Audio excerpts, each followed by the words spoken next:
Patient admission and discharge. Scenario 1. So in admitting the patient to the hospital, the first thing to do is to meet and greet the patient by verifying first her identity using the patient's chart or the record sheet. After it, you can introduce yourself to the client as the attending nurse as well as the immediate personnel around you. After it is you can assist the patient to the treatment area. But since it was mentioned in the scenario that the patient is already have difficulty in ambulating, you can put her into a wheelchair and then assist her in the treatment area. Then you can let her son do the or fill up the forms for her since she is already gasping for breath and has some IV fluids around her. Then after it, you can assess the patient if she have the capability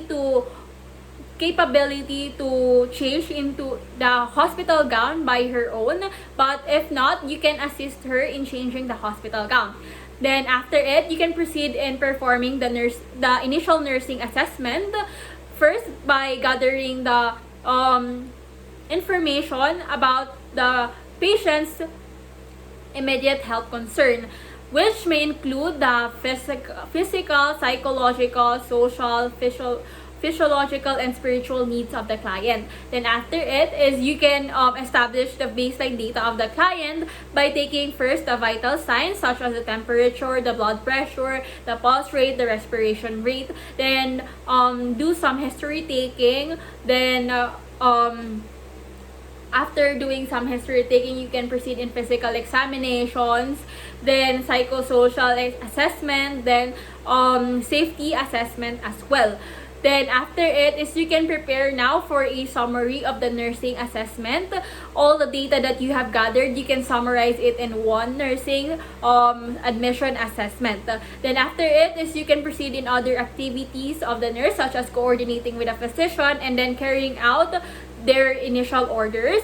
Then also you can give initial treatment and instruction as needed. Then you can proceed in assisting with the diagnostic procedures such as the blood test and then the imaging studies, etc.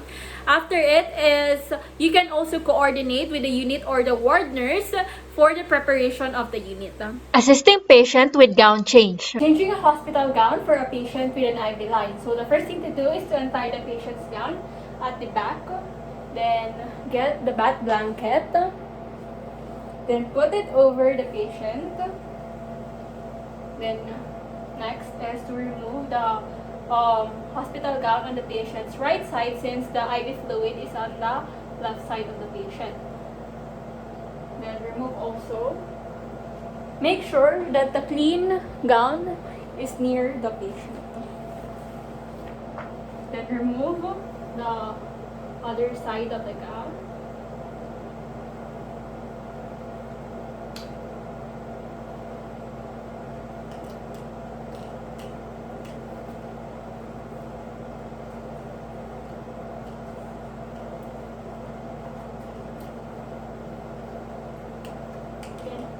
Get the clean ones, put it over,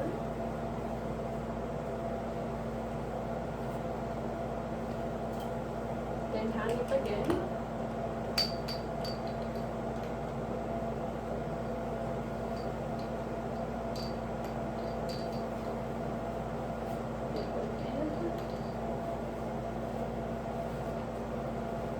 Next is to remove the soaked hospital gown. Then put it on the hamper. Then put the other side of the arm on the patient's hospital gown. Then remove the bath blanket.